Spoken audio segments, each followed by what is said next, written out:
Okay, so Mr. Met, first question. What are you? Seriously. What are you? You're Mr. Met. I see that. 00 Mr. Met. But what are you? Are you a baseball that a child wished to become his only friend and then you're the result? Maybe? Was that your origin? Could be. Somebody like, you ever see that movie Big with Tom Hanks? Right? You seen that? Yes, he made a wish and it came true. I think a child might have made a wish and some Christmas magic got involved and then you were the result. Well, are you kind of like Frankenstein's monster? Are you the result of a science experiment that went just too far? Was somebody messing around? Exactly. Oh, maybe you were. Look at that. Terrifying, Mr. Met. Terrifying. Can I do something I've always wanted to do? Boop. Oh, look at that. Delightful. Ready? One more time. Ready? Boop. Oh, Mr. Met, he got all coy. Now, you know what? I'm just noticing something. They give you, well, it's an enormous hat, but it's still not big enough for you, Mr. Met. You ever asked for a bigger hat? Yeah, one that fits, right? Must be uncomfortable. Because I imagine they have to glue that one on or staple it onto your head. Which is it, staple or glue? Either way, doesn't matter to you. As long as it stays. I now understand, Mr. Met, which is making me worried. Now, here's if I can get serious with you for a moment. Why are you so emotionally shallow that you require the affection of children? What's that all about? You see? Uh-oh. Yeah, we had a moment here. It's like a Barbara Walters thing now. I made Mr. Met cry. So what is that all about? Are you better now? He got better. He wiped the tears away. You know what? I call baseball games, but you know what I'm enjoying more? Calling what you do. Yeah, you pointed at me. Yeah, you got it. Yes, thumbs up. See, it's fun. Try it at home. All right, well, thank you, Mr. Met. It's been fantastic. Yeah, no, I enjoy. Or you want to hug again? All right, well, let's hug it out. Okay, Mr. Met. Okay, all right, Mr. Met. Okay, all right. No, we're done. Oh, man, he's doing it again. I can't, fool me twice, shame on me, Mr. Met. What are you? Let it go. It's creepy now. It's weird. Mr. Met. You see, that's why I don't like Mr. Met. He's all over me. You're handsy, Mr. Met. Lord, look at him now. He's celebrating his victory. Yeah, terrible. Mr. Met. 00, Mr. Met. Give it up for him.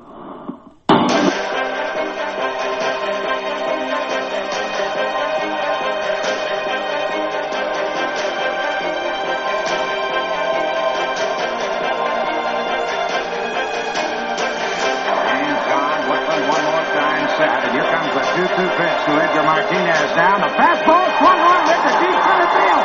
Bernie Williams goes back, and it is get out the line. Brandon Busters this time. Grandma, it is a grand salami, and the Mariners lead it 10-6. I don't believe it.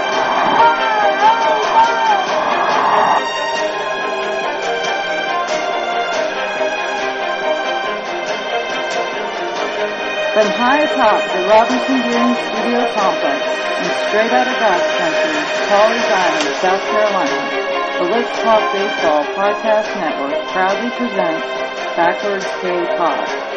And now, here's the host of the show, Jake Robinson. Good moment, baseball universe. What is up? Once again, back is the incredible, the pod animal, Jake the Snake Robinson from the Let's Talk Baseball Podcast Network. Half man, half podcast machine. I'm coming out of Pawleys Island, South Kakalaki, back into Captain Kirk chair, shields down, photons up. Prepare to engage on this week's digital audio program that I call Backwards K-Pod, where we collect ball players and their stories. Want to welcome my loyal Seamhead audience back for the second show of the second season here at Backwards K Pod, as well as any of you new pod servers who may have caught this wave and decided to barrel up and check us out, welcome in. Thank you. If you are new here, Backwards K-Pod is available on all platforms, wherever you listen to your pods. I'm on all of them. I'm all tangled up in the web, brah. Or you can check out my website, diamondsnakejake.podbean.com, to hear any and all of my shows and the always expanding catalog that we've done here at BKP. Backwards K-Pod is the place where we not only enjoy the progressive and still evolving nature of the game, but we celebrate the game going forward by examining baseball's deep history of baseball. From the Boston Bean Eaters, who would eventually become the Atlanta Braves, all the way up to the bio of the recently retired icon Albert Pujols. I mean, I've covered the legendary, the tragic, the moments, the scandals, the pop culture. I don't really need to brag about what we've accomplished here, one, because I'm only getting started. This year, I'm going to try adding new, innovative features to highlight the show, show it off a little, and build upon what we've built so far in the first year. Speaking of which, I'd like to make a couple announcements before we jump into this week's show. First of all, the show is now in the process of expanding and spreading her wings. All these shows in my archives have pretty much 100%, written, directed, and mixed by yours truly. And I've enjoyed it much. I'm grateful for everyone who supports BKP, of course. But, it's a lot of work. You guys know I don't take myself seriously, but I do take the work seriously. And every show, I'm striving for credibility through my work. So, actually, for the first time in 7 years of this podcast endeavor, I'm going to now have an in-studio producer with me. I finally have my own Baba Booey, for Christ's sake. He's going to be with me through this journey, and he'll be helping me with, everything on the production side of this show. We're also going to be doing in-studio videos. We're going to put those out on social media, and all kinds of things are coming together in the BKP universe, which is great for me because many of you know about, my health complications, and, I'm not whining. I'm in the fight for sure, but having him here with me will probably add time to my life, so he can help me with this load. So, let me tell you a little background on this dude. He lives down here in beautiful Pawleys Island, South Kakalaki, God's country. He's a transplant from Dallas, Texas. He's bright, he's young, which I'm real excited about. He's going to be opening a TikTok page. In fact, it's pretty much in the works. We're just trying to get verified. He's a diehard Cowboys, Rangers fan. He's a true Texan. Everything is big. He stands about 6'6". I don't know. We're going to find out how big he is. He drives a huge Hemi engine American fucking truck. I mean, the dude is a flat-out beast on the links.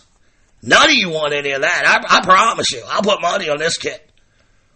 And our relationship, it started out innocent, as he was telling me he was a Rangers fan. So, of course, I directed him to our blockbuster Nolan Ryan show. And the next time we saw each other, he basically looked at me and he said, I'm in. I didn't even offer the kid anything at this point. But he said, look, I'll help you do anything for this show as long as, my time is permitting. Now, that was about 6 weeks ago. Unfortunately, he had a little car wreck, broke his wrist, he had all kinds of surgeries, screws added to it, totaled the whip. So, we had to put the things on hold, which was kind of good for me, because after all that, I was happy that he was still seriously interested in doing it after all that happened to him. And here's the thing, folks. I've had people say they would help. I see them a couple times, and then they fall off, phone calls, stop happening. I don't expect anyone to invest in this show more than me. I promise you I don't. But I need consistency and communication for this to work. And it seems like my guy here, he's on point with that. I mean, we flow off each other. So, he's been here at the Robinson Gearing Studio Complex a few times, learning the board, soundbite. I'm going to give him a shot and some ownership here at Backwards K-Pod. So, ladies and gentlemen, I want to introduce you to the new executive producer in training, Mr. Gage. Like a 12 gauge. I love him already. He's just a badass 6'6" dude named Gage. I mean, what's not left to like, right? That's my boy Gage D. And what's up, Gage? How you feeling, buddy? I'm feeling pretty good, man. You got some butterflies in your stomach right now? No, I'm feeling good. I'm excited. Awesome, man. Awesome. I love baseball. I love talking, and... Well, Yeah, I'm looking forward to the experience of learning more about the history of baseball and different organizations other than the Texas Rangers, broadening my horizons and whatnot. Yeah, but, I'm excited to learn, and I'm excited to be here. And that's awesome, man. I'm so glad to have it on the team. And before we came on, I was asking you, of course, you're in Texas, you're 6'6". I know you played football, of course. I mean, that's God-given in Texas, right? But you were also telling me you played a little baseball. What was that you were telling me? Yeah, so, my whole life grew up playing football. It was you play football. Played a little basketball, but wasn't that into it, even though I'm so tall. But it was football from day one. And then freshman year, our baseball team was about to get cut because they didn't have enough players to play. We were having problems fielding against other teams. Wow. And so I played quarterback. I had a pretty good arm throwing the football, so they gave me a shot throwing the baseball. Little rusty at first. They were telling me, I'd be throwing an inning here or there, helping out, relief and whatnot. They didn't expect a whole lot. I didn't expect a whole lot, but started throwing the baseball, practiced for a few weeks, and found out I was actually pretty damn good at it. Bringing the heat. Would you have a ride? I see you as this ride and cut fastball kind of guy. What was your bread and butter pitch? I threw a four-seam first pitch every time almost. Smoke. So I threw a two-seam too that had a little movement to the right on it. Right on. Kind of dropped a little bit too. I threw just a good old classic changeup just right into the palm of the hand. That's awesome, dude.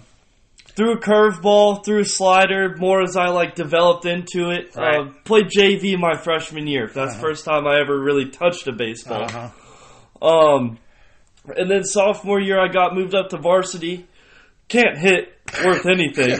A true pitcher. Played a little first base. Got pretty good at that too.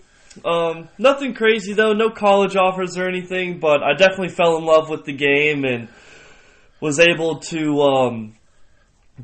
fall in love with the Rangers through playing baseball. Okay.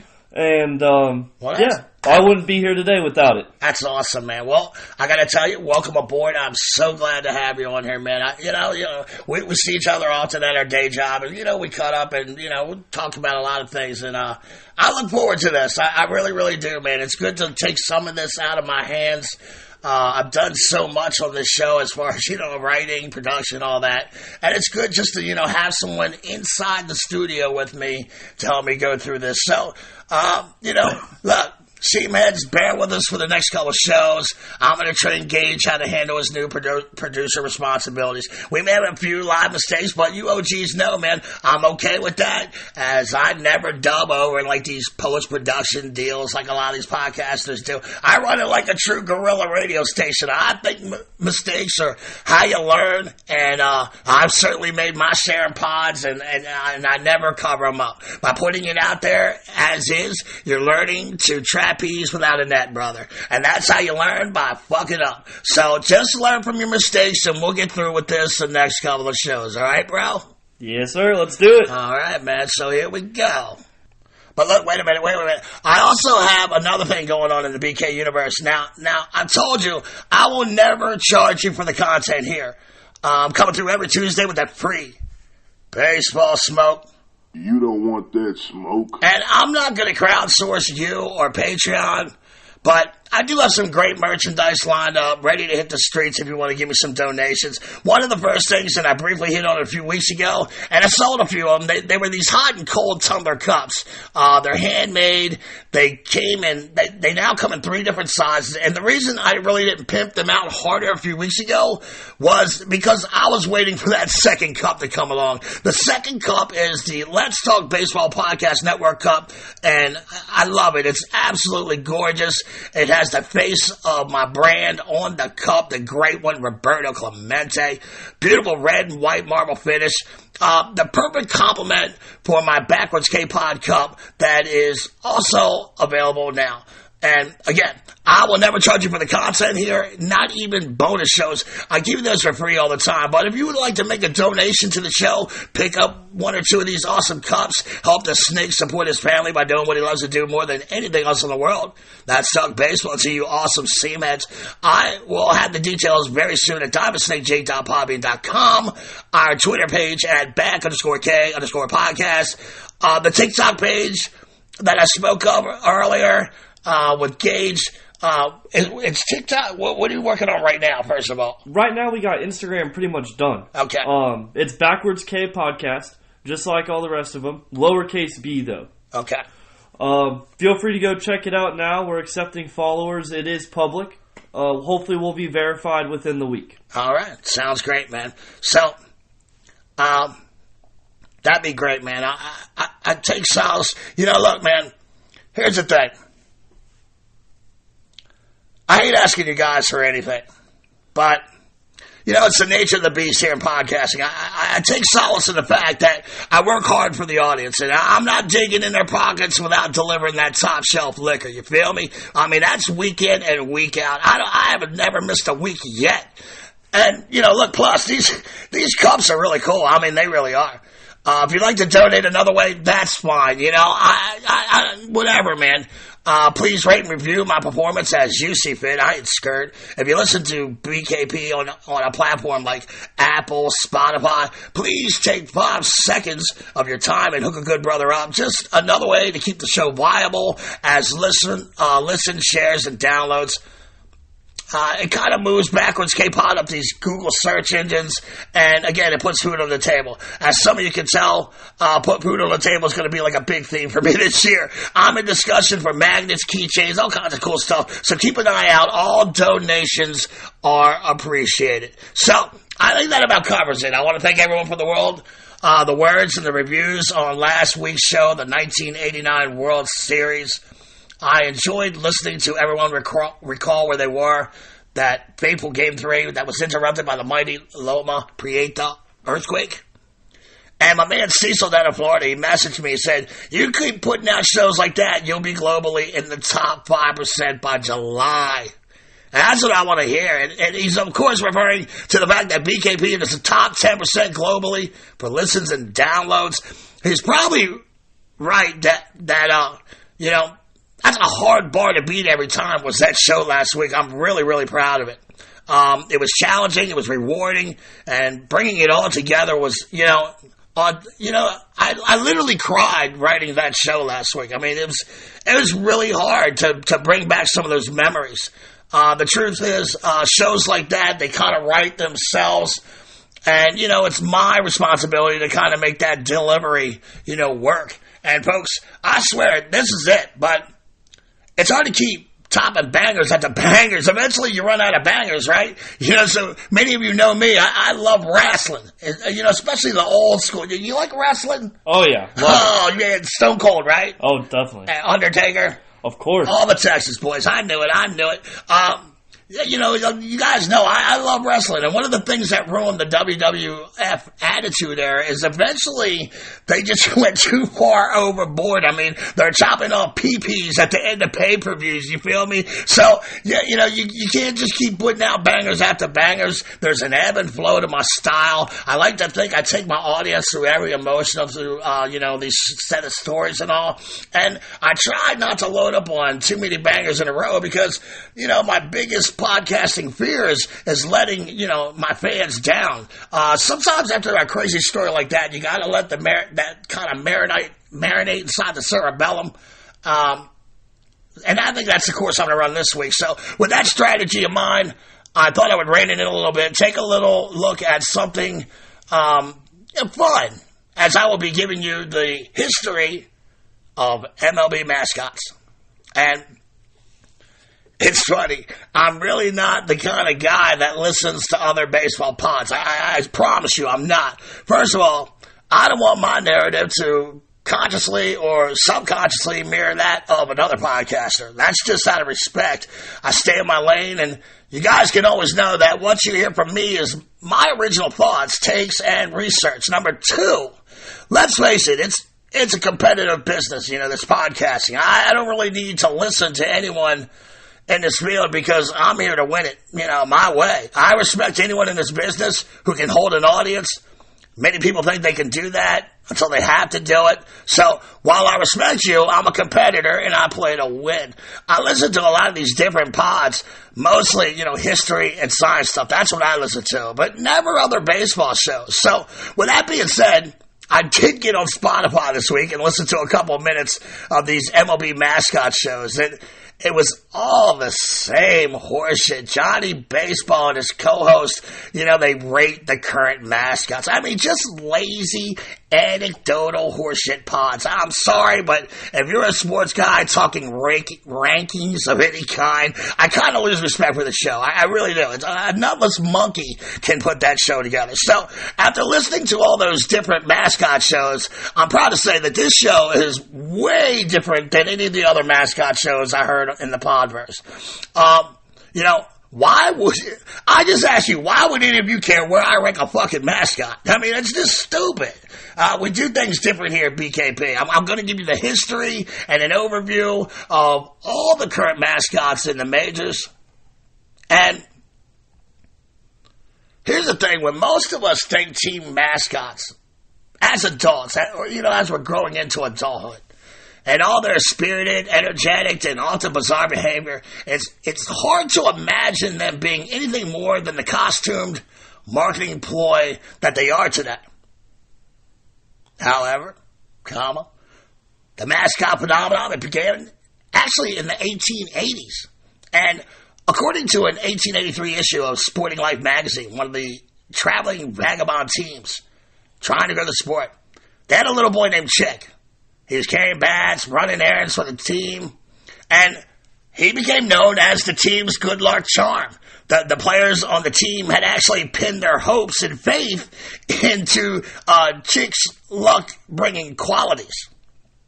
And it was exactly those so-called good qualities, and of course the usual baseball superstition, that kind of laid the foundation for what has now become the goofy, lovable, modern-day mascots that we see today in baseball.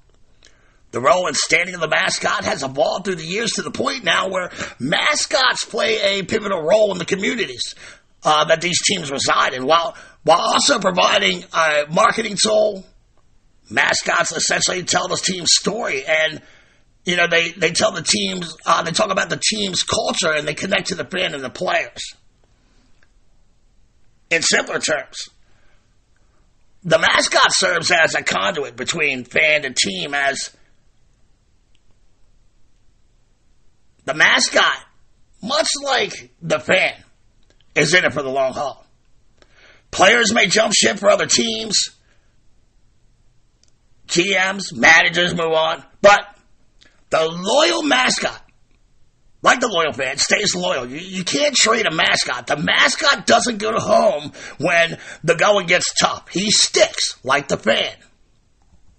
Usually the same mascot your grandparents laughed along with and grew up with is, kind of the same today with a few minor alterations, save for, the Cleveland Guardians. Some of today's fans are prickly trolls. We all know it, right?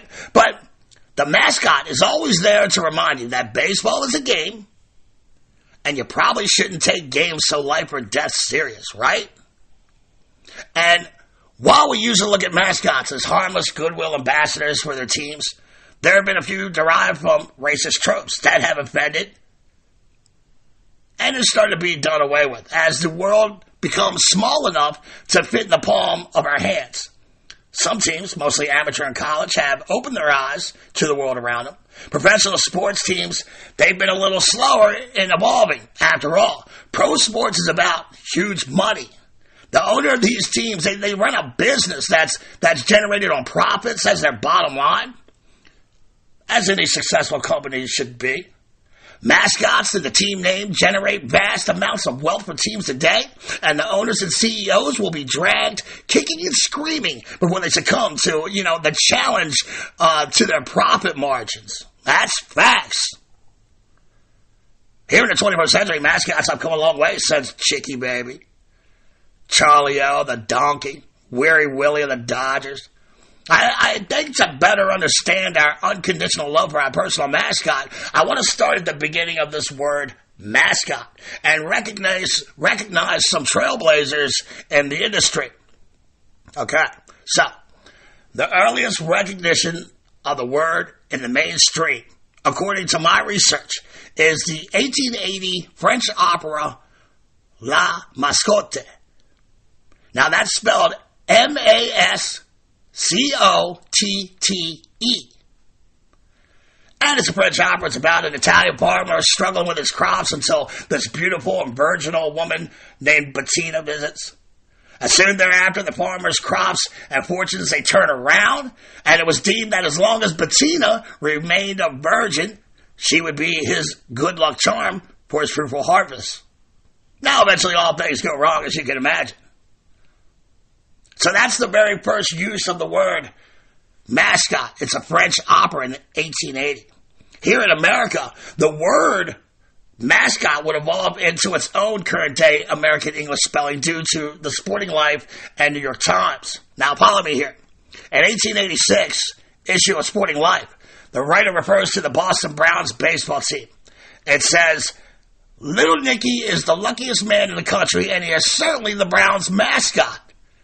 Now, the way he spelled it, he dropped the E at the end for the first time. It's still got the two T's there, right? So the next year, the New York Times follows suit, and they dropped the second T in the word when they reference a boy named Charlie Gallagher, who was said to have been born with teeth and is guaranteed to possess all the genuine charms of a real-life mascot. So, in 2 years after this opera, La Mascotte, Americans have taken it. They made it less metric system-y, right? Meaning, foreign, and made it their own. Now, from what I can tell, the early mascots were usually live children or animals. And I must confess, it's not entirely clear who was the first human, but I'm going to go with Chicky Baby here, considering he is linked to the first time, as I see that word, after that French opera in 1880. As far as the first animal reference I could find, well, the 1885 Cincinnati Enquirer wrote about a goat that was wandering around the stadium and interacting with the Rednecks team. The Enquirer states that he is the best mascot anyone could ever ask for. That's in 1885, Cincinnati Enquirer. It is entirely possible that the very first live animal mascot for any sport was Handsome Dan, a bulldog that belonged to a member of the Yale class of 1892. Handsome Dan is still the official mascot today, albeit now on its 18th version. So, in the late 19th, early 20th century, the mascots are mostly live human children and animals. It would take several years before our current costume mascots began making their way onto the sports scene. And that's thanks in part to guys like Jim Henson and his groundbreaking Muppets, who captured the imagination of people around the world just by humanizing his almost larger-than-life characters. The first mascot to actually make a career of it in Major League Baseball, this is the first professional, was Max Patkin, the Clown Prince of Baseball. Patkin was a former pitcher playing for a White Sox minor league affiliate during World War II. He played on the Navy team, and he participated in games all around the country for morale and to push war bonds. The story goes on that one time, facing Joltin' Joe DiMaggio in Hawaii, he started up a dong, and without warning, Patkin follows DiMaggio around the bases, mocking his trot and exaggerating and mocking the look on Joe's serious face. The crowd went all Savannah bananas for this display, and the Clown Prince was born. He would take that, shtick and off-the-cuff, impromptu DiMaggio trot and turn it into 5 decades of hilarity and entertaining baseball fans across America. But Patkin never wore a costume when doing a shtick. So while Patkin can lay claim to having the title of the first professional mascot, it wasn't until the 1960s when we finally start to see the live costume characters that we are all so familiar with in our sports lexicon today, including baseball. the shift from live to costume mascots in baseball? Well, it was spearheaded by Mr. Met in 1964. And he would soon be followed by Brutus Buckeye of the Ohio State Buckeyes in 1965. And that's when the idea really began to take hold, as the 70s would take this newfound love to even higher heights. The San Diego Chicken, he set the sports world on fire. I mean, he's my personal favorite. His antics were crazy. He came out in 1974. He's followed by the Phillie Phanatic, who was launched in 1977. So we can see the 70s was the decade where the costume mascot explodes on the scene and they begin to morph into our modern day heroes. And as characters are developed, teams began using these characters to promote or identify with not just the team name, but also with the important local or regional traits within the community and the state. For example, the Milwaukee Brewers, the Bernie Brewer design was inspired by an actual fan. His name was Milt Mason, who once stood atop Old County Stadium in the 1970s, vowing to not come down until the team drew 40,000 fans to a game.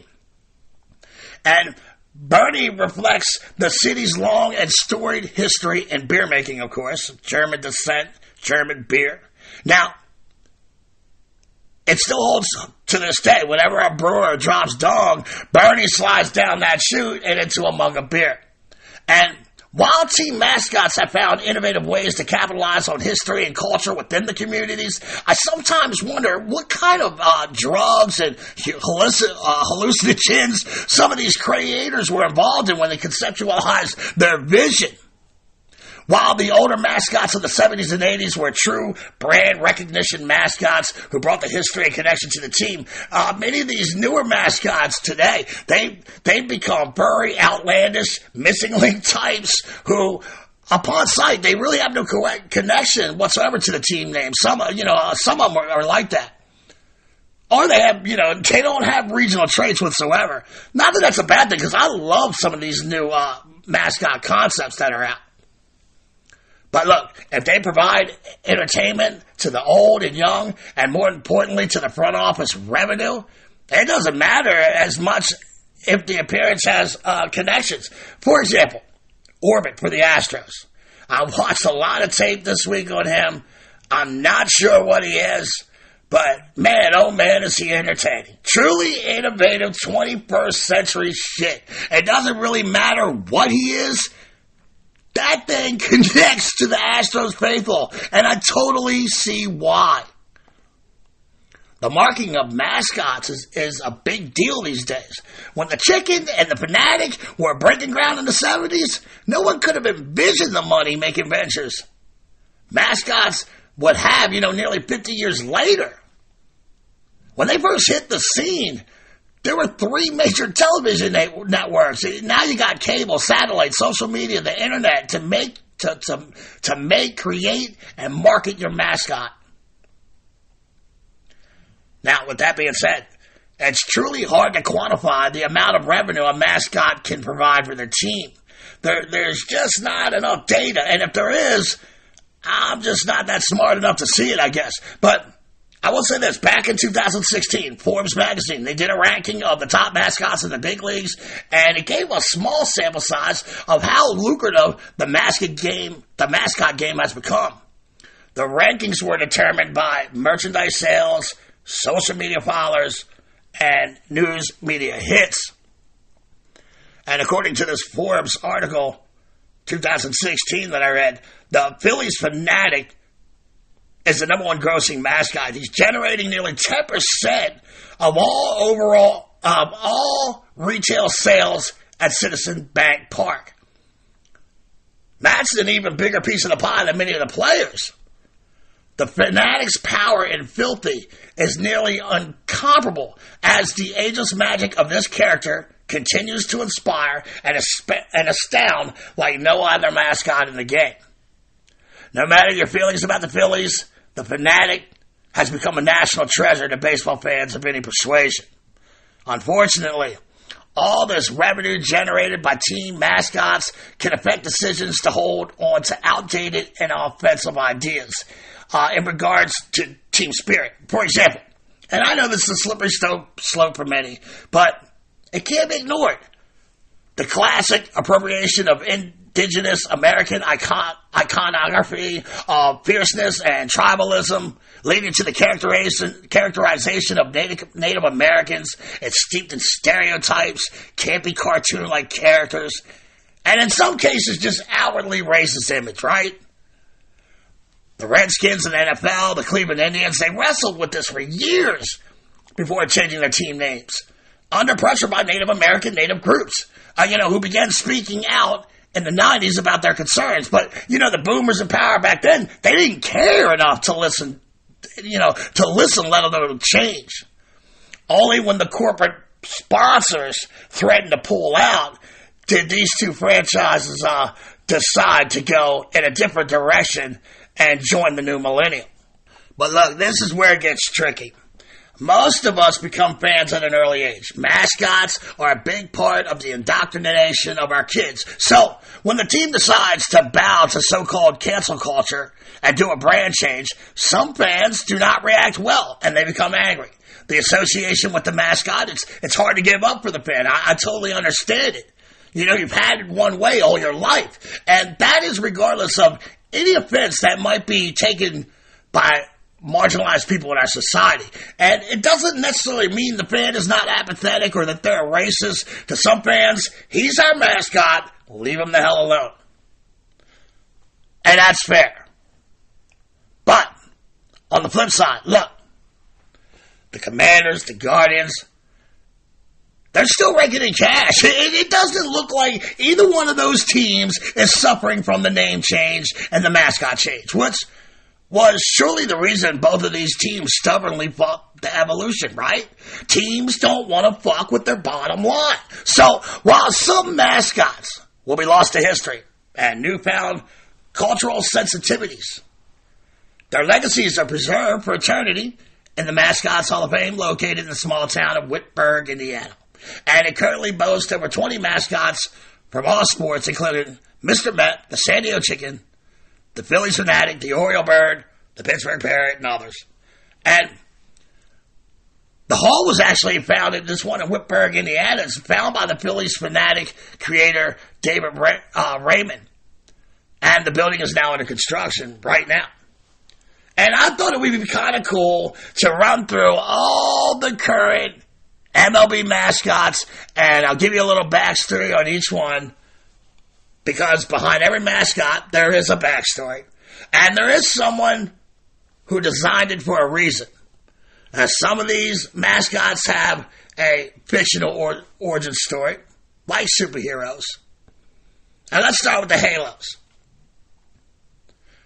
They are one of three teams, along with the Dodgers and the Yankees, who do not have an official mascot, but they do have the rally monkey for good luck. The monkey was born June of 2000 when the Angels rallied to beat San Francisco after being introduced to the monkey on the stadium video board. And it really took off during the Angels' 2002 World Series victory against those very same Giants. The Astros, they got Orbit. And throughout the 80s, the team had Chester Charge. He was a soldier in the Texas Cavalry. However, 1990, the Stros decided to, scrap that one. They figured a new mascot might be a little better way to connect to all of Houstonians. So they assigned the new mascot task to the brightest people in all of Houston, the children. Over 10,000 elementary students submitted designs for Orbit, but the ultimate act of everyone is a winner was the final appearance of Orbit. Because now what you see today is this actual composite of all 10,000 participants.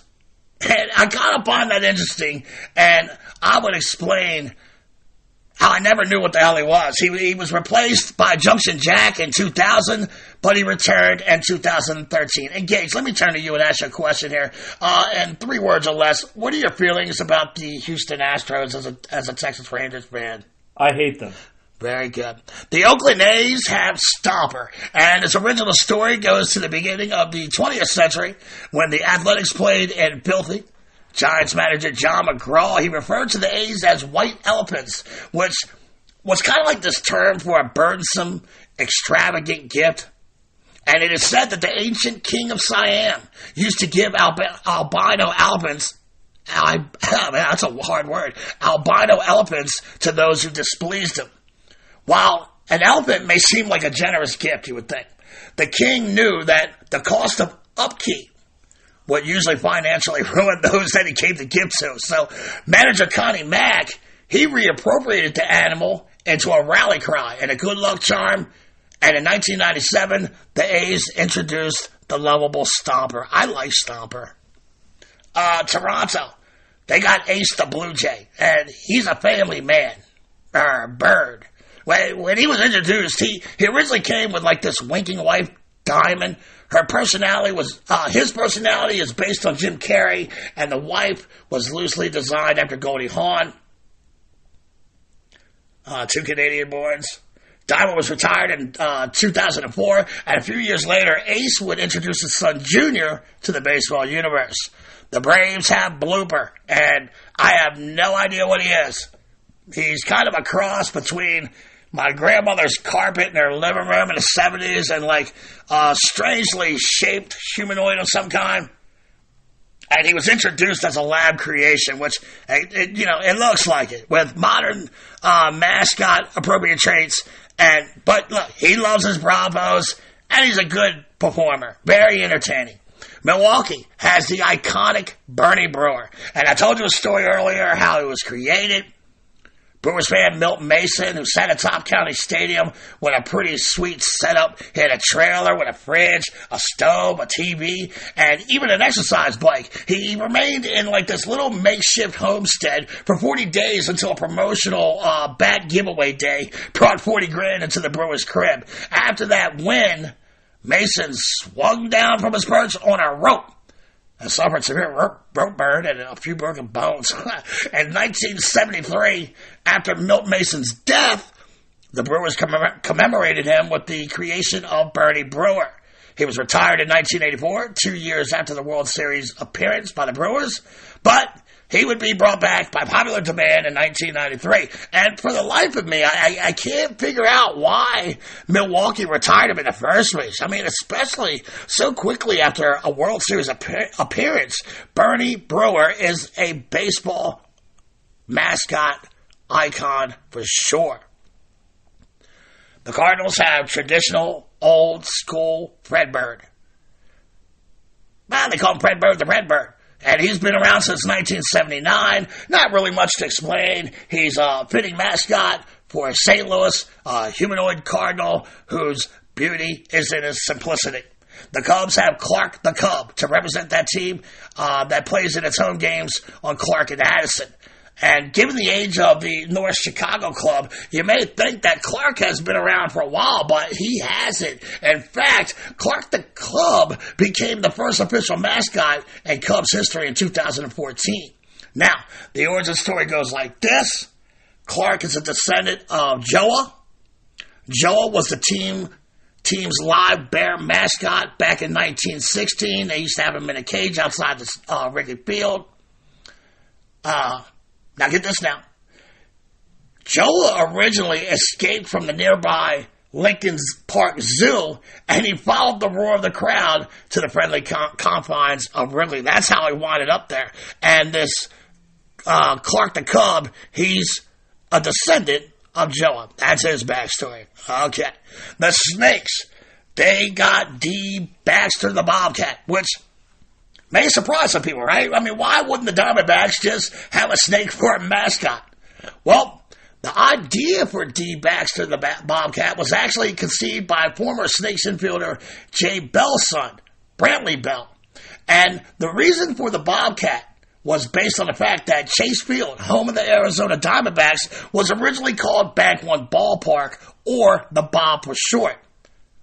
And the Bobcat is indigenous native of Arizona, so it kind of works on many, many levels. It really does. The San Francisco Giants, they got Lucille, which is a tribute to the San Francisco Seals, a minor league team in the prestigious and baseball-rich Pacific Coast League from 1903 to 1957. It is also a reference to the harbor seals that reside in the Bay Area year-round. And, by the way, his full name is Luigi Francisco Seal. So, apparently, he's Italian, just like hometown hero Joe DiMaggio. The Cleveland Guardians, they got Slider. He was created in 1990 when the Vice President Dennis Lehman ordered the team to create a mascot in the Phillie Phanatic vein. It has a jiggly belly, an elongated nose, and the similarities are easily apparent. The team has overtly classified Slider as a member of the animal kingdom. However, given the fact that it has been recently revealed that the Phanatic is a bird, it's safe to say Slider is probably one as well. The Mariner Moose in Seattle, and I love this mascot, always have. After the 1989 season, over 10,000 suggestions for a new mascot were presented to the organization. The final choices were a sea monster and a moose, and the moose won. The Mariner Moose was originally suggested by a 5th grader named Amon Spiller. Both he and the elementary school that he attended, they received $1,000 for the idea of the Mariner Moose. Miami has another one of my favorites, Billy the Marlin. He's been with the team since its inaugural 1993 season. He had all those great spots on ESPN back in the 90s, pimping out the Sports Center commercials. The team was actually almost named the Flamingos, which, holy shit, that would have been bad. That would have been even harder sell in Miami than the Marlins have been. Mr. Met, the founding father of the newfound modern mascot game. His first appearance was in 1963. At that point, he was a cartoon character in a season program. When the team moved from the Polo Grounds to Shea Stadium, following that year, Mr. Met came to life in the form of a costume mascot, forever changing the game. In print form, Mr. Met was depicted with a family consisting of himself, Mrs. Met, and 3 little baby Mets. Mrs. Met was introduced as a costume mascot in 1975. The Nationals, they have Screech the Bald Eagle. Fitting that our nation's capital baseball team's mascot is one by the people, of the people, and for the people. Screech is a result of a contest in 2003, and the winning idea came from 4th grader Glenda Gutierrez, who claimed that Screech is a powerful bird that will eat almost anything, including stadium hot dogs, I gotta think. He was hatched from an egg in center field of Nationals Park. He joins the Washington Capitals hockey team and the DC United soccer team as the 3rd team in the district to have an eagle represent their team, which I find that ironic. I guess that wouldn't work with the football team, right? Considering there's already an Eagles team in that fucking division. 3 words or less. What do you feel about the Eagles? I hate them. Right on. The Orioles, they got the Bird. As a diehard fan of my beloved Orioles, the Bird is obviously my favorite. He's brought me many great memories in my life. I think the one thing I'll never forget was introducing my daughter to the Bird at her first Orioles game when she was like 3. I'll never forget the look on her face of curiosity and utter amazement as he played with her. And I'm sure many of you may have the same experience, or memory with your mascot. The Orioles is the state bird of Maryland. Before he received his physical body, the Oriole was featured on team caps beginning in 1966. Like the National Screech, the bird was hatched from a giant egg during the 1979 season. I remember it like it was yesterday. It was on top of the dugout. A truly magical season at Baltimore that year. So, the Pirates, gave us the finger. And one has to wonder how many positive ways that bird impacted that crazy 1979 season. I mean, one of my favorite baseball seasons as a kid. San Diego and their swinging friar. It was a creation of another fan contest to design the mascot.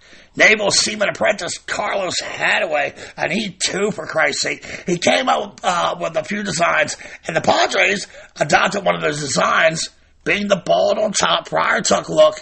And ironically, this was not originally a contest for the Major League Padres. This was a contest for the 1961 fathers of the PCL.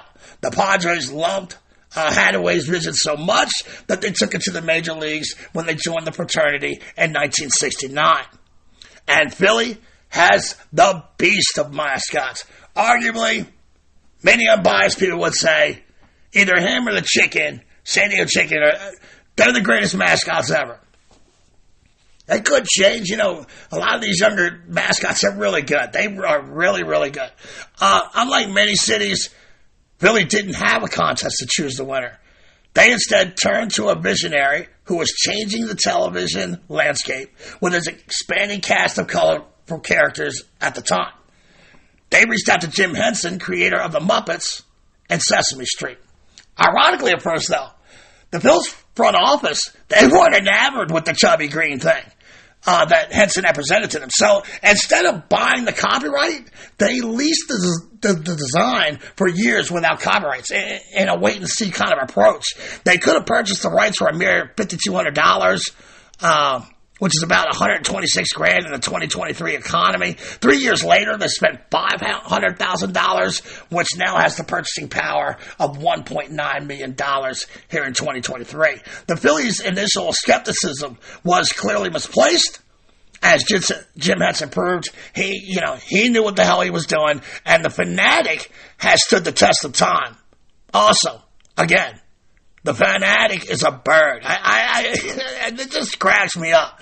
The Pirates took note of their Keystone State neighbors and decided they needed to get in on the mascot game as well. The Pittsburgh Parrot was thinner and angrier than the current iteration, and it must have been all that coke he was doing in the clubhouse. After the original Parrot was fired for drug use and distribution of cocaine out of the Pirates clubhouse. That's right, you heard me. Did you know that? I did not know that. Oh, well, you got to go back in the archives, man. I'm telling you, craziest one of the, just absolutely crazy. That's right, you heard me. The Pirate mascot was selling yayo out of the locker room, y'all. That's a story I did last year around this time here at BKP. It's called the Pittsburgh Drug Trials. An absolutely insane story if you haven't heard it. You need to go back in the archives or any of my podcast platforms and get on that for sure. Or you can swing it over to my website, diamondsnakejtopobby.com, to hear that or any of the other stories in my multiple archives. So, anyway, after the original Parrot is fired, he is replaced with a fatter, goofier, more colorful Parrot in an effort to appeal to kids as well as to put that whole sordid affair behind them that I was telling you about. Here's your team, the Rangers. The Rangers are, of course, they're inspired by the Texas Rangers law enforcement agency that keeps the state of Texas safe. The mascot's name is Captain. He is a Palomino horse, and he is this nod to the image of the old Western law enforcement cowboy. He proudly wears the number 72 to commemorate the year that the Washington Senators moved from D.C. to Arlington. And I got to assume that you love this mascot. Tell me something that you know about this mascot, experience that you've had with this Palomino Captain here. Well, Jake, my favorite thing about this mascot is we, in fact, share a birthday together. Wow, all right. We were both born in 2002, which means, we share a birthday. That's the best thing I can give you, honestly. That is awesome. Did you have any interaction with him or anything? Well, I remember one of my buddies back in third grade, his birthday party, they got the mascot out, and I just, for some reason, I remember the parents being against it. Wow. I couldn't tell you why. I just remember it being a negative thing that he was there. And my parents when were was like, this about? When was this about? What year around? Oh, it had to have been 07, Wow. 08. Wow. That's interesting. And I still don't understand it to this day. I'll have to ask my dad to see what was going on back there in 07, 08. Why don't you ask him about that and get back to me on that? That's funny, man. That's cool. But you feel a connection to the captain? Oh, yeah. No doubt. Awesome. I feel a connection because of the Rangers. Right on. 100%. He's your conduit, right? Exactly. That's exactly. Right. The Tampa Rays have Raymond. And I love this mascot, too. Another one of those mascots that can be identified as whatever your imagination will allow. According to the Tampa Bay Press Guide, Raymond is like a sea dog native to the Gulf of Mexico. He is known scientifically in the animal kingdom as Canis manta whatafluffulus. His fuzzy beard resembles that of a walrus, and for me, His large belly evokes like the image of a manatee. So, the Cincinnati Reds, they have had two very similar humanoid-type mascots with giant baseball heads, much like Mr. Met. The first one was a clean-shaven Mr. Red, and then there was a mustachioed Mr. Redleg. And both of them can trace their roots back to the anti-communist scare of the 1950s when the Republican Party leaders were running around town accusing everyone and their grandmothers of being commies in the country. And decades later, we regard this as silly, but if you look close, both of these parties still employ that same bullshit, talking points to keep us divided. In 1953, Cincinnati announced that they wanted the team to be known as Redlegs to distance itself from the McCarthy witch hunt going on in the country for communists. And these communists were also called Reds after the Soviet flag. The original design had the mascot wearing a red stocking jersey, which is baseball's first pro team. The first live Mr. Red took the field in 1973, but he would be replaced in the late 1980s by owner Marge Schott and her St. Bernard dog named Shotzi. She also had a couple of Shotzis after that. That first one died, I remember. Clean-shaven Mr. Met, he returned in 1997, and he was replaced by the mustachioed version 10 years later in 2007. The clean-shaven Mr. Red returned in 2012, and Senator McCarthy can rest easy. The two have lived together in pretty much communist-free harmony ever since. The Red Sox mascot is Wally the Green Monster. He's a green monster. He's named after the giant wall that occupies left field of Fenway Park, and according to his origin story, Wally has resided in the wall since 1947 in like this hermit-like existence. And for 50 years, he kept himself in the wall and away from people. Now, when he was introduced in 1997, he was greeted with a loud chorus of boos from the Fenway faithful. But thanks in part to former Red Sox broadcaster Jerry Remy, rest in peace, Wally has since become family to the New England natives. Remy loved Wally, and before his death, you could see stuffed Wallies throughout his booth during games all the time. And if it's good enough for Rem Dog, then it's pretty much good enough for every member of the Red Sox fucking nation. The Colorado Rockies have Dinger, the dinosaur. And some might ask, why a dinosaur as the Rockies mascot? Well, there have been a number of dinosaurs discovered in Denver throughout the years, but the true inspiration of Dinger is derived from the dinosaur fossils that were found on the Coors Field site when the construction was underway for the new crib. Did you know that? I did know that. That's awesome stuff. And it wasn't a major find or anything. It was, not nothing, truly impressive. Not like they found a skull or anything. The fossils to this day, they're all housed in a box that's just big enough to hold a watch. But it was enough to inspire the creation of Dinger during its first month of the second season. The Rockies announced the discovery of the dinosaur egg during construction of Coors Field. The National Guard carried the giant egg into Mile High Stadium, where they played before Coors to the tune of Wild Thing. And out popped Dinger, and the rest is history. The Royals had the lion Slugger. They have the lion named Slugger. And, the lion is the king of the jungle, so it's fitting that he would be crowned as their mascot. And bottom line, of all the mascots in baseball, I wouldn't mess with Slugger. I mean, he's in the best shape, bar none. I love that mascot. He looks like he can whip a little ass. He's exaggerated, and he plays off his royalty well. But I'm going to tell you right now, next time you see Slugger, look at them guns, baby. He's packing guns. He's a young gunner. The Tigers, they got the mascot paws, which is a tiger, of course. Many people ask just, what the hell do Tigers have to do with Detroit, Michigan Lions? I mean, what does it have to do? It's not like they walk around the streets of the Motor City, according to my research. I couldn't find one reason, but I did uncover a couple of local theories. One suggests that they were named Tigers because of their penchant of wearing orange and black striped socks back in the day. And the other plausible explanation is that the name Tigers is an homage to the Detroit Light Guard of the Civil War, who their legendary fighting tactics were compared to tigers because of their ferocity. In 1980 and 1981, the Twins had a mascot called Twinkie the Loon, which literally scared the shit out of kids and parents alike. It was so bad. And probably it probably terrified the Twins to ever get back in the mascot game as a result of that awful Twinkie the Loon. Minnesota went without a mascot until 2000 when the TC Bear was introduced. The TC stands for Twin Cities, of course, and a nod to St. Paul and Minneapolis. And finally, we have the Southside White Sox with South Paul as their champion. And there seems to be this thing now where teams try to explain what their mascot is. The Phanatic is a bird, Raymond is a sea dog, Bernie is a beer aficionado man. The White Sox are like, fuck that. He's a big, fuzzy green dude, or at least that's pretty much what he exactly said in last year's press guide for the team. You figure it out. I should mention again, the Yankees, Dodgers, Halos, they don't have an official mascot, but that wasn't always the case with the Yankees. After seeing the success of the Phanatic, the Yankees designed a furry, lovable creature of their own. But instead, they got the Kmart version of the Phanatic. There was this pinstripe dude with wild hair and a mustache, and his name was Dandy. The Yankees fans, they were both confused, irritated, and vexed by Dandy. They hated him. From day one, they couldn't stand him.